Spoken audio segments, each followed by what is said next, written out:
Hello, medics. How are you all? I hope you all are doing very well in your life. तो आज का जो हमारा topic है वो है एंटीपार्टम हेमरेज। हेमरेज जैसे कि आप जानते हैं कि ब्लीडिंग को कहते हैं जब बहुत ज्यादा अमाउंट ऑफ ब्लड लॉस हो जाता है। पर क्या आपको पता है कि मेटर्नल मोर्टेलिटी मातृ मृत्यु जो होती है उसके टॉप 3 कॉजेज में से हेमरेज सबसे पहला कॉज है। इसमें सेकंड प्री एक्लेम्पशिया है जिसमें बीपी बढ़ जाता है माँ का और उसको दौरे पड़ने लग जाते हैं, और तीसरा है इन्फेक्शन। इन तीनों कंडीशन को डेडली ऑब्स्टेट्रिकल ट्रायड भी बोलते हैं, बिकॉज ये तीन कंडीशन टॉप मोस्ट ऐसी कंडीशन है जिसकी वजह से मदर्स की डेथ हो रही है। इस डेडली ट्रायड में जो सबसे पहला कॉज है हेमरेज, आज हम उसके बारे में डिस्कशन करेंगे। तो जैसे कि आप यहाँ देख सकते हैं कि हेमरेज को हमने दो पार्ट्स में डिवाइड किया है। सबसे पहला है एंटीपार्टम हेमरेज और सेकंड है पोस्टपार्टम हेमरेज। एंटीपार्टम हेमरेज के बारे में ये पूरा डिटेल्ड वीडियो है, और पोस्टपार्टम हेमरेज के बारे में ऑलरेडी मैं एक वीडियो बना चुकी हूँ जिसका लिंक आपको इस वीडियो के डिस्क्रिप्शन में मिल जाएगा। अब एंटीपार्टम हेमरेज के बारे में बात करते हैं। एंटी का मतलब है पहले और पार्टम का मतलब है बच्चे को जन्म देने की जो प्रक्रिया होती है उसको पार्टम बोलते हैं। तो दोनों को अगर मिला के बोले तो इसका मतलब हुआ कि बच्चे के जन्म से पहले माँ के अंदर जो ब्लीडिंग हो रही है उसको हम एंटीपार्टम हेमरेज बोलते हैं। अब जन्म से पहले का क्या मतलब है, कितने पहले? तो इसका भी एक निर्धारित समय है। कोई भी गर्भवती महिला जिसके 28 सप्ताह प्रेगनेंसी के कंप्लीट हो चुके हैं, यानी उसकी प्रेगनेंसी 28 हफ्ते की हो गई थी और उसके बाद उसको ब्लीडिंग स्टार्ट हो जाती है नीचे से, तो इसको हम एंटीपार्टम हेमरेज में काउंट करते हैं। वहीं पोस्टपार्टम हेमरेज का मतलब है, पोस्ट का मतलब है बाद में और पार्टम का मतलब है बच्चे को जन्म देने की जो प्रक्रिया है।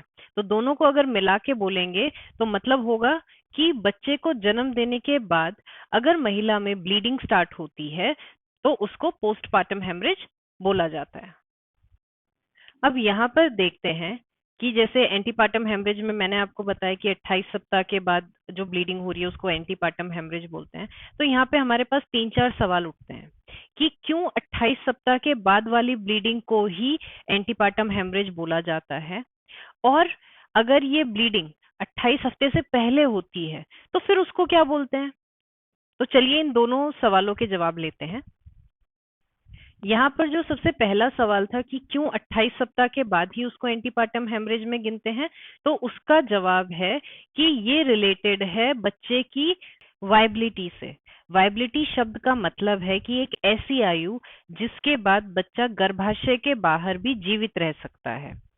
28 सप्ताह से पहले बच्चा उस उम्र में नहीं पहुंचता कि वो गर्भाशय के बाहर जीवित रह सके, इसीलिए फीटल वायबिलिटी की जो एज है वो 28 सप्ताह रखी गई है। यहाँ पर एक और पॉइंट जो याद रखने वाला है वो ये कि हर एक देश की मेडिकल सुविधाओं के हिसाब से फीटल वायबिलिटी की एज अलग अलग है। जैसे अमेरिका या बाकी डेवलप्ड देश जहाँ की मेडिकल टेक्नोलॉजीज बहुत ही एडवांस है, तो वहां पर बच्चे को 22 सप्ताह के बच्चे को भी वो लोग बचा पा रहे हैं। इसीलिए वहां पर फीटल वायबिलिटी की एज 22 सप्ताह रखी गई है। अगर डब्ल्यूएचओ की डेफिनेशन भी देखें तो उसके हिसाब से भी 22 सप्ताह के बाद बच्चा वायबल हो जाता है, यानी गर्भाशय के बाहर वो जीवित रह सकता है। इंडिया में फीटल वायबिलिटी की एज पहले 28 सप्ताह थी, लेकिन अभी 1-1.5 साल पहले इसे घटाकर 26 सप्ताह कर दिया गया है। तो इंडिया की अगर हम बात करेंगे तो फीटल वायबिलिटी 26 सप्ताह के बाद बच्चा वायबल हो जाता है। तो अगर बच्चे के वायबल होने के बाद ब्लीडिंग स्टार्ट होती है तो उसको हम एंटीपार्टम हेमरेज बोलते हैं। वहीं जो हमारा सेकंड सवाल था कि अगर 28 सप्ताह से पहले ब्लीडिंग स्टार्ट होगी तो उसको क्या बोलेंगे, तो उसका जवाब है उसको हम बोलते हैं अबॉर्शन। कि ब्लीडिंग तब स्टार्ट हुई है जब बच्चे को अगर बचाने की कोशिश, उसको मेडिकल सुविधाओं से बचाने की कोशिश भी की जाती तब भी नहीं बचा सकते थे। तो आई होप आपको ये दोनों का डिफरेंस समझ में आ गया होगा क्लियरली। अब आगे बढ़ते हैं। तो नेक्स्ट जो है कि क्या कितने भी अमाउंट को या कितने भी ब्लड को हम एंटीपार्टम हेमरेज बोल सकते हैं क्या? तो नहीं। अगर थोड़ा बहुत स्पॉटिंग हो रहा है तो उसको हम स्ट्रेन वगैरह बोलेंगे, स्पॉटिंग बोलेंगे, उसको हम हेमरेज में नहीं बोलेंगे।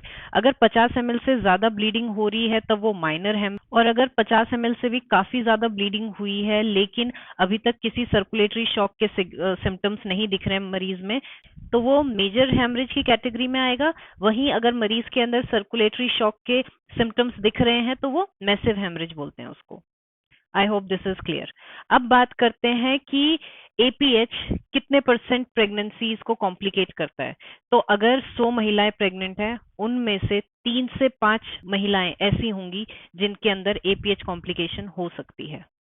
यही अगर हम बड़ी पॉपुलेशन में देखेंगे तो उसके अंदर बहुत बड़ा नंबर हमारे सामने आएगा, इसीलिए ये मेजर कॉम्प्लिकेशन में काउंट होता है। चलिए अब बात करते हैं एंटीपार्टम हेमरेज के कॉजेज की कि ये किस किस कारण से होता है। इसमें सबसे पहला है प्लासेंटल ब्लीडिंग, जो कि माँ को ब्लीडिंग हो रही है प्लासेंटा के कारण। इसमें दो टाइप हैं। सबसे पहला है प्लासेंटा प्रीविया और सेकंड है प्लासेंटल अब्रप्शन। मोस्टली इन दो कारणों की वजह से ही 70% एंटीपार्टम हेमरेज महिलाओं के अंदर होता है।